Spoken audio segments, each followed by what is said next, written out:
Padayon kita sa atong topic last week about baptism. Okay? So atong na hisgutan nga ang importante sa bunyag dili mao ang party. Dili mao ang pagdawat sa grasyang makasantos ug kini mao'y hinungdan sa pagmaya ug paglipay sa tibuok kalangitan, no? Ang iyang party mao ang mga angels ug mga saints ang Ginoo naglipay nga usa na pod ka bata ang nahimong anak sa Dios. Amen. So kung naay party, segunda ra na siya. No? Okay. Let's go now to specific questions. Kay moabot magini nga mga questions, no? Sa ato Can a baby be baptized if his parents are married out of the church? Perhaps because one of them was previously married and divorced. Meaning, pwede ba mabunyagan ng usa ka bata nga ang iyang ginikanan wala makasal sa simbahan, or ang isa sa nanay or tatay na ikabilinggan minyo sa una niya dili pwede minyoon. So unsa man ang sitwasyon, pwede ba? Ang tubag ten. Yes, the church does not punish the child for the sin of his parents. Okay. Now, pero na siya. So, any baby can be baptized in the Catholic Church. Bisan kinsa nga baby nga bata pwede mabunyagan under one condition. Unsa man ning kondisyon eh? The priest must have a reasonable assurance. Ang ginsulti diri reasonable, no? Medyo kanang dili gid nga sure assurance, bisag reasonable lang igo na. Nga the child will be brought up as a Catholic. Nalangi mo pasalig sa pare nga ang bata na ay mangako kung di maginang ginikanan o maninoy nga at least mopadako siya nga na sa pagtuong Katoliko. Kung ma-assure na siya bisag reasonable lang, pwede mabunyagan. Pero kung wala gyoy magpasalig, kining bata na di gini mapadako kay puros mi lahi og tinuuhan. Atheist mi di gini dili. Nga naman, because the baptism is a sacrament of faith. So there is no element of faith bisag sa wala na gani ang batay buot, nagsalig siya sa pagtuo sa ginikanan o sa magpadako. Kung wala gid na makita diha, so di siya pwede bunyagan. Okay? So, ang priest, mangutana kung naabay, at least man lang, reasonable assurance. So, it is a matter of judgment sa pare. Ang pare na ay magbuot. Iyan na ng personal discretion, no? To settle such cases. Okay. Naay panahon nga ang pare mo ingon, dili na ako nibunyagan kung dili mo makasal. Sakto ba ang gihiwi mo sa pare? Sakto. In certain situation. For example, kung ang rason nga wala makasal ang magtiayon tungod lang sa pagkatapulan, walay kabilinggan, pwede sila makasal, pero tapulan lang yun maghikay sa papeles, naglibin-libin lang, pwede yun, pwede gamiton sa pare nga leverage. Meaning, pwede niyang gamiton nga disiplina, para, nga pressure, para mapugo sila magpakasal. So kung ang usa ka bagay, no, can be easily rectified, meaning pwede masolusyonan sa yunra, pwede gamito na sa pare nga pressure para mapugos nga mapakasal. Lain biya pog magdako ang bata sa Kristiyano niyang iyang duha ka anak, ang ginikanan niya kinabuhig mortal nga sala sa libid. So, pwede niya na gamiton. Dili ko mo kasalan ha? Or, pwede dungano na to kasal o bunyag. Muna nga, dili na to i-judge dahil ng atong mga GSK leaders or mga atong kwan. Pwede na. Pero, kung ang rason nga nung dili sila makasal, is ang usa minyo. Di gid siya pwede kaslon. So wa gid chance nga makasal siya or maghulat pa bag annulment o sa lisod kaayo, slim ang chance. So kana dili na pwede gamiton sa pare nga pressure. Kay wala may mahimo. Kinanglan na gyud bunyagan ng bata. Okay? Musugot na ang pare without question. The reason, no, is that the chances of the baby being reared, lahi na pa na siya, no? So, ang rason nga ng himoong pressure, because slim ang chance nga ma-rear ang Catholic nga bata if the faith of the parents is so weak that they deliberately continue in an invalid marriage without any shadow of excuse.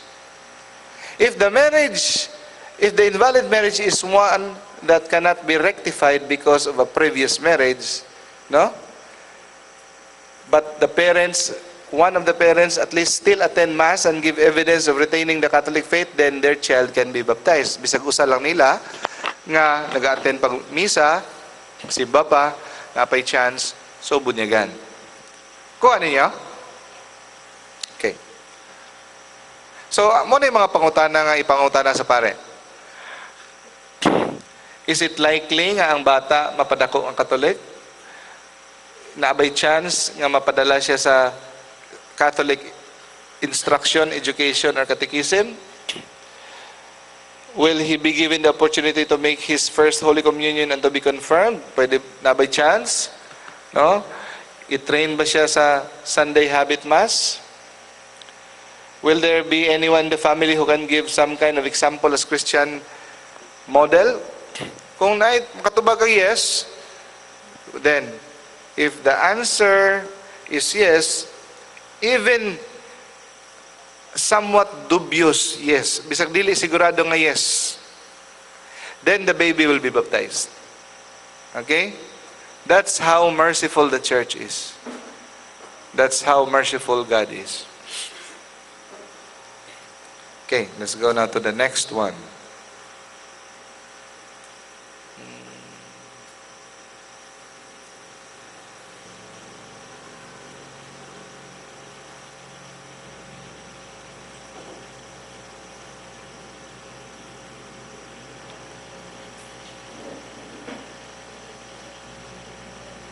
Getting the baby baptized.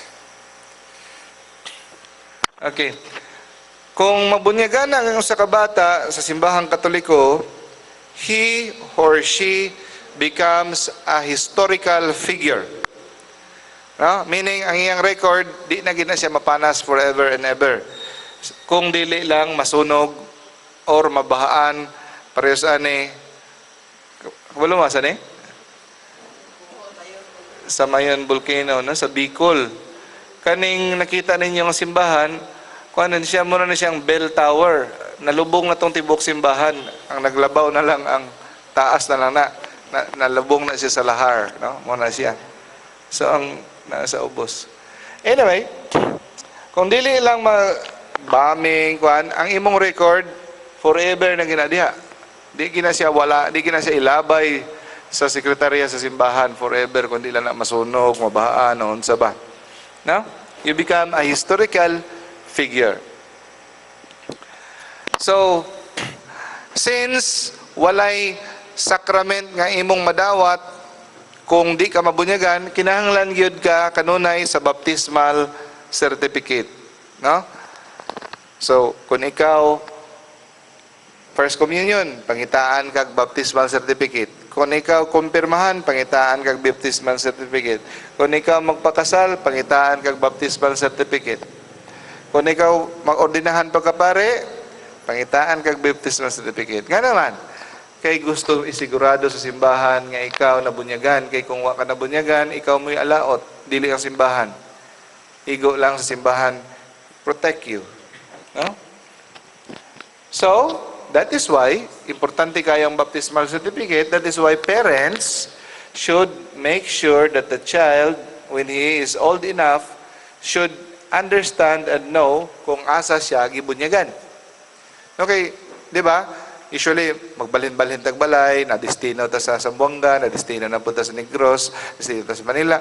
Wala, usahay na libo, asa man gibunyagan ng bata. Kung ngayon siya baptismal certificate, magpakasal siya, magkadiin-diin siya. No? So, importante na, imo na pibaon daan. So, kuhan ko, no? As soon as after the baby's arrival, no? As soon as possible, no? Pagpanganak pa lang daw, isa ko sa ato, member, mato na ko dapat dito sa office sa simbahan. I-arrange na daw niya. Umahimo pa lang, no? Ang date sa baptism. Mangaya na siya mga requirements, mga information about baptismal record. Muna yung ideal. No? Except in an emergency, no other priest except the pastor of the parents has the right to administer the sacrament of baptism. So, maugin na siya patakaran. Kung asa ikaw na bilong parokya, no? Tungod, this book is taken sa kay Father Leo XIII. Sa una, ang mga pare suod sa ilang parishioners. Kung asa sila, mo house to house sila, bisitahon na nila ilang parishioners. Kung kinsa to ilang bunyag, nagdako na lang, ay ako nagbunyag ani, mura nag-family nila ang ilahang pare. So ako nagbunyag na handod ako pala. So ilado, so mura close family. So kung asa ka na assign, asa ka nga parokya, wala na ilaing makabunyag dapat, kundi ang imuhang parish priest. Mao na siya. Pero karon sa karong panahon, dili na kaya na nauso, no? Pero gi-encourage gyapon, no? So sa una, because the relationship of the priest sa una is very fatherly gyud, mo house to house gyud. Ilahon gyud niya ang iyang mga parokyano, no? So in case of emergency, pwede bisag kinsa. Pero mas kung mahimo pa lang, kung asa ang imuhang parokya, dito gyud ka. So pwede man gani sa pikas ka, pero mangayaw ka og permission, di ba? Mga ikag-letter. So, unsay purpose? This is for the sake of good order in the church.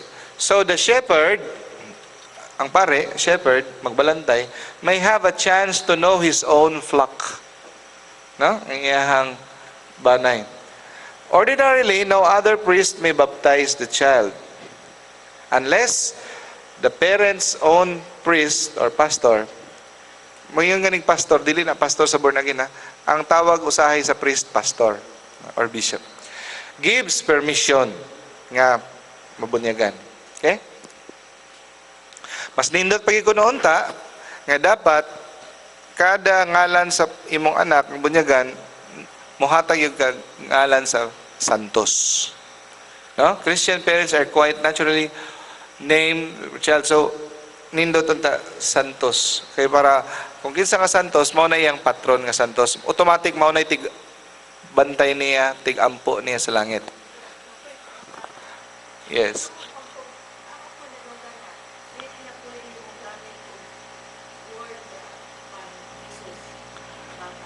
Jesus, wala, di ko sure. Mo-research ako, basin. Wala ko bala.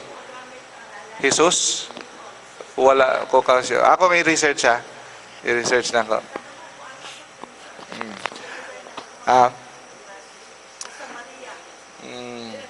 Maria? Ako na yung research. Kaya muna gula po ka doon ka na. Sis?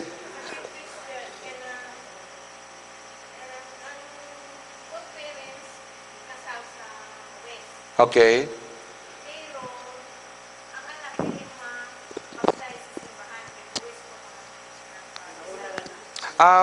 So, mao na siya, pwede na siya gamiton kay wala ang mama o papa walay kabilinggan, di ba? As I've said ganiha, pwede siya gamiton as a pressure para mapugos ang parents nga magpakasal sa simbahan. Kay sayon raman siya solusyonan. Di ba? Nganong dang pakasal sila sa huwes, pwedeng tinapulan, pwedeng pasayon. Pero pwede gyud siya makasal sa simbahan, di ba? Pwede gyud. Wala man siya kabilinggan. So pwede na gamiton sa pare. Naa siya'y prerogative o naa siya'y katungod nga mobalibad. As a pressure para sila mapugos magpakasal. Ngano man, di man sila magpakasal. Mao to atong gisulti. Kung ang usa nila minyo, di sila pwede bisa gustuhon pa nila unta. Bisa pag gustuhon nila di sila makasal kay minyo man ang isa. Kana kinahanglan bunyagan ng bata. Pero sa ina nga case nga imong sulti, puros dalaga ulit tao, nagpakasalan sa West, pwede na i-pressure sa pare nga di ko mo kasal hanto, di ko mo bunyag hantod, dili mo magpakasal sa simbahan. Klaro? Tungod kay it could be easily solution. It could be easily rectified. So, ang uban mangod is na-spoiled na kay kita. Spoiled na ta. No? For example, kay si Regine Velasquez o si Ogie Alcacid. Si Ogie Alcacid is kasal sa simbahan sa iyang first wife. Ibulaga niya, nang minyo siya kay Regine Velasquez. Gibalibaran sila sa simbahan, kay di sila pwede kaslon. Unsa gibuhat nila? Nagpakasal sila sa born again. Nagpakasal sila sa born again. Anyway, nanlahi na po ng topic, moabot na tayo sa marriage. So, lingaw na siya. So, di na pwede ilang ibuhat. Yes, sister.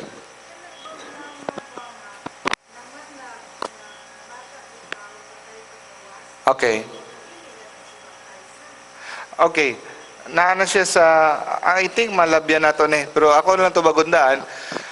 Pagawas niya napatay, pwede ni mo matagaan og emergency baptism. Ang nurse or ang nanay or ang tatay pwede diha pagawas patay tagaig baptism automatic emergency baptism. Ato nang isulti niya, okay? So, sa bunyag,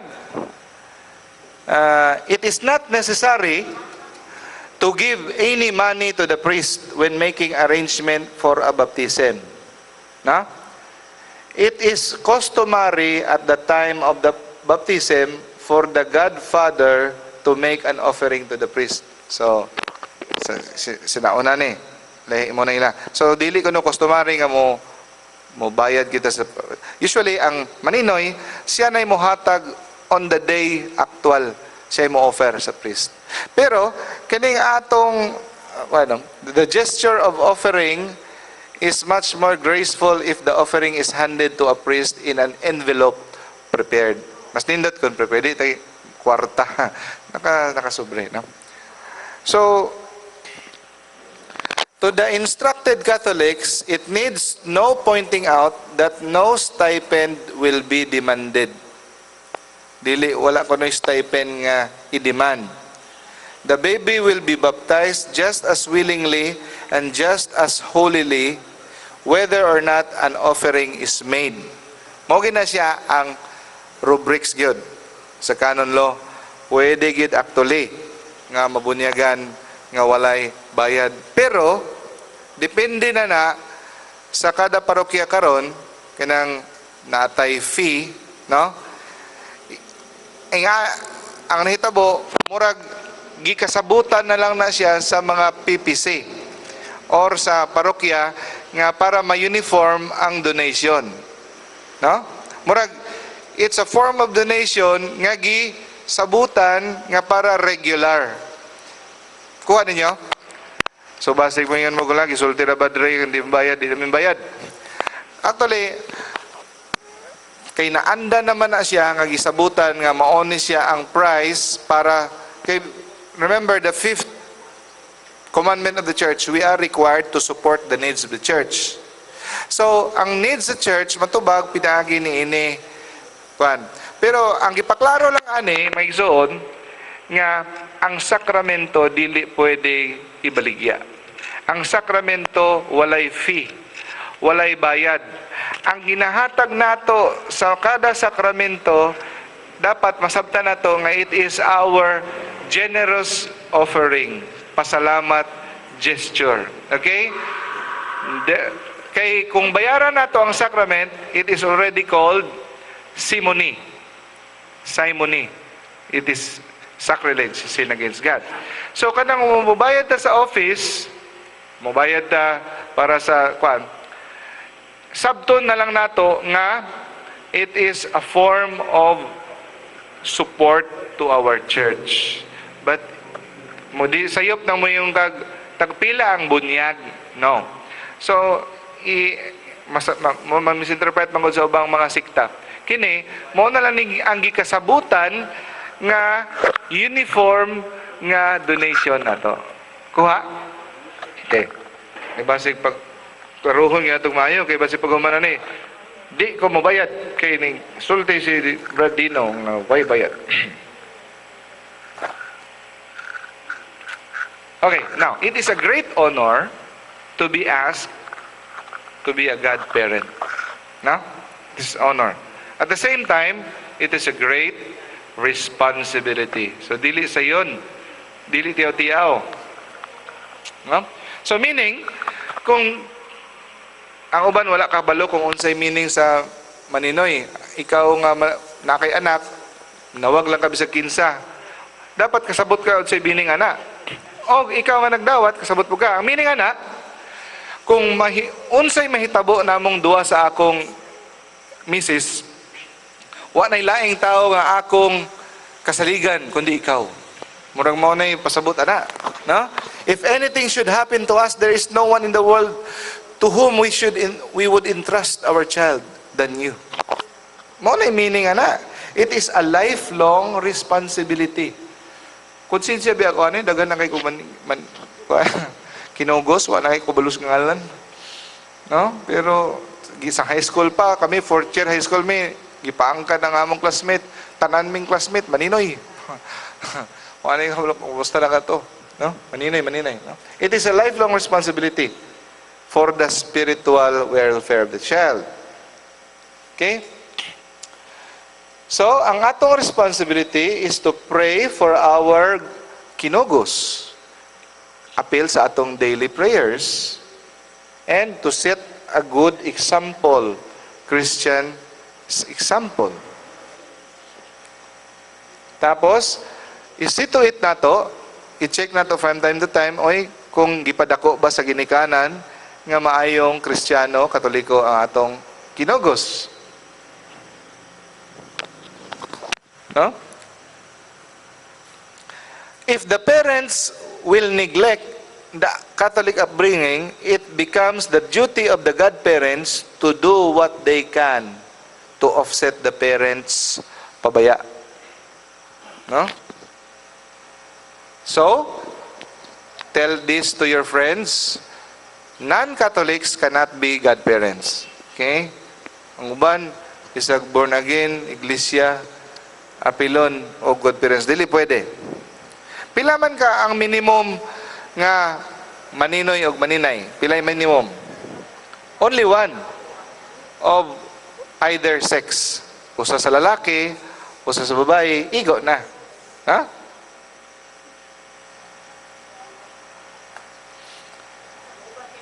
Ang pwede na kung dili kinahanglan daghan. Pero kung gusto kag daghan, pwede. Pero minimum, pwede na sa kalaki o sa kabae. Ang parents, dili pwede magmaninoy o maninay. Siyempre, kung mamatay mo, kinsay mo puli. Mamangani ng pulos anak, no? So,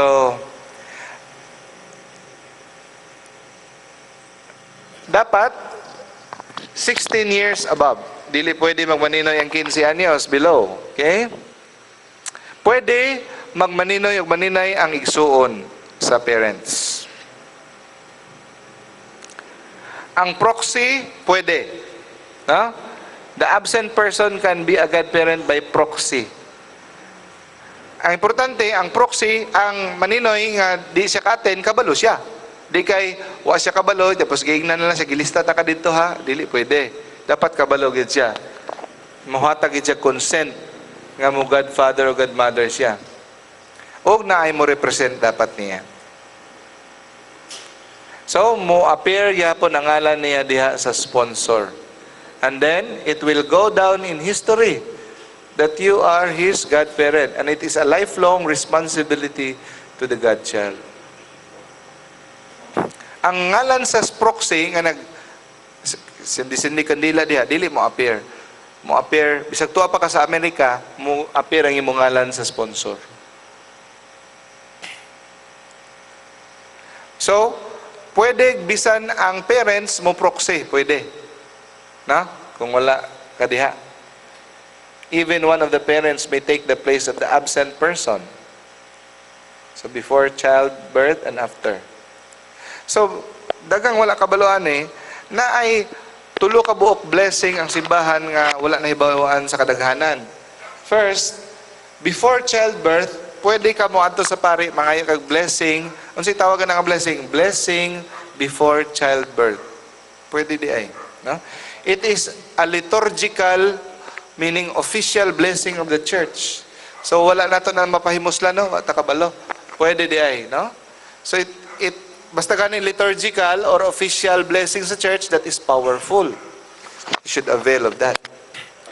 Next, another blessing is blessing of a mother nga dili maka-attend sa iyahang anak sa bunyag tungod kay na-hospital siya.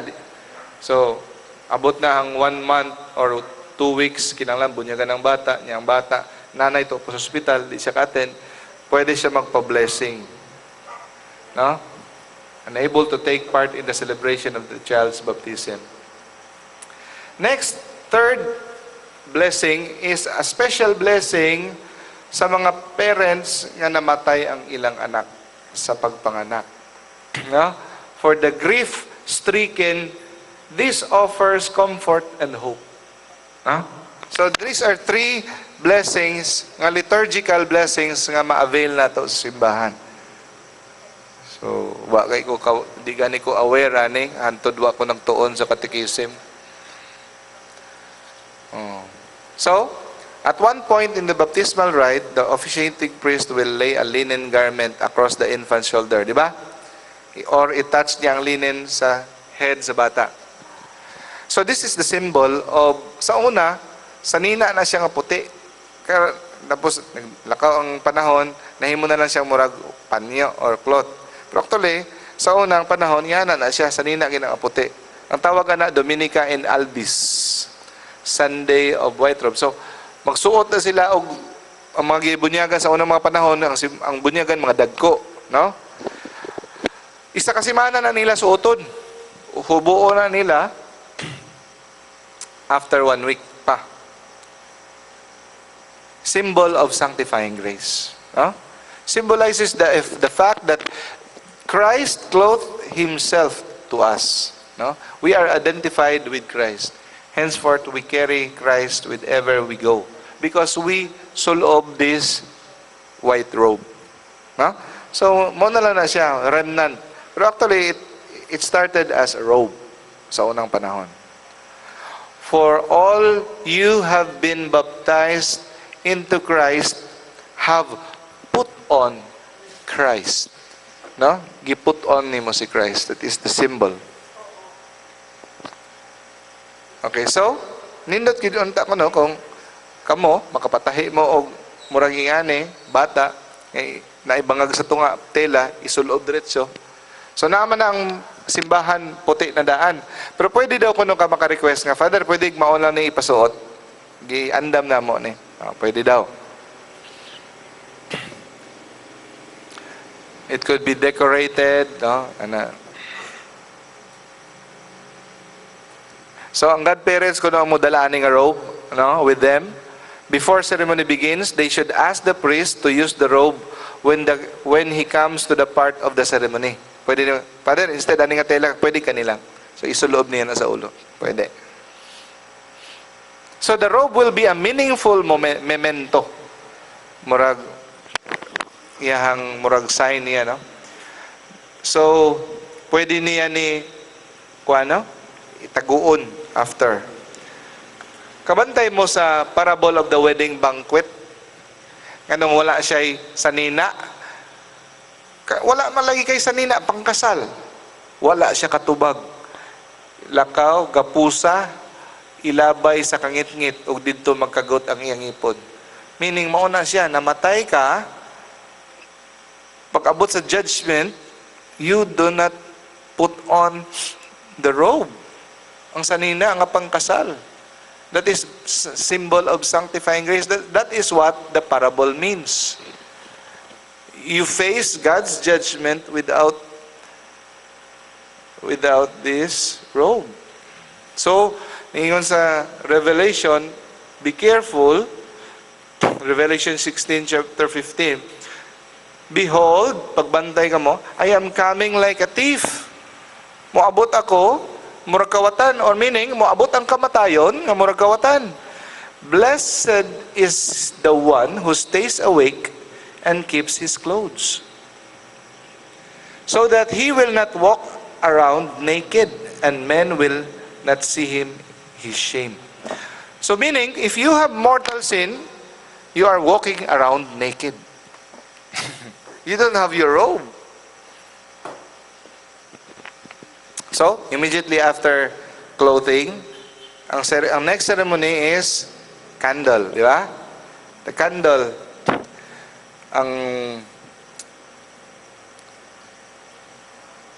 the candle is a symbol of the light of faith, which henceforth will guide the new Christian through life. It's the light of Christ. The light of Christ has come into the world. So it is a symbol of Christ, the light of the world. So, it is fitting nga mag-prepare po kuno ta kung gusto ta, a candle of his own. Ang bata, no? Og dalon na to na siya sa simbahan, dalon na to na siya sa balay pag human sa bunyag. Og kuha na siya. Taguo na. Mas mayog forever. Kabantay mo sa parable of the 10 virgins nga dapat magsiga o dili na mapalong. Pero katong mga hangal o mga tapulan ng mga babae, dugay pa na pay panahon. Pag andam ba, ipasiga na andam na, dugay pa, wala pa. Nikalit og abot ang bridegroom. Palong ang ilang suga, wala sila'y tubil. So, sige, pwede ba ka pangayo og oil? No, dili kaigo, lakaw ka mo palit. Dito pa sila palit. Pagbalik nila, sirado na. Patusod lami, I do not know you. No? So, unsa man na? Mao nang mga tao nga napay panahon dili sa ko mag-serve kay Lord. Di sa pa ko mangumpisal. Napay panahon dugay bata pa ko. So kanang mayong magsalig ka kay at on my deathbed lang ko mangumpisal, magbinutan, magrepent, biyaan ako akong chicks after 5 years pa. Mura kang tao nga nagsilbato ng kukalyong, diha pa ka mo mamutos o mapalit og ticket. Lagmit, biyaan ka. So kanang nagsalig, gitandog na sa Ginoo nga baguhan na imong kinabuhi, repent na, ihatag na imong kinabuhi sa kuha. Mao ni ang mahitabo. Palong ang imong kandila. So you should always light your candle. No? So, mo ni ang ceremony ato na ng laktawan, no?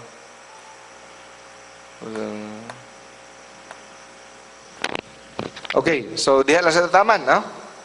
Ang atong i-discuss karon is the preparation of baptism. Any question?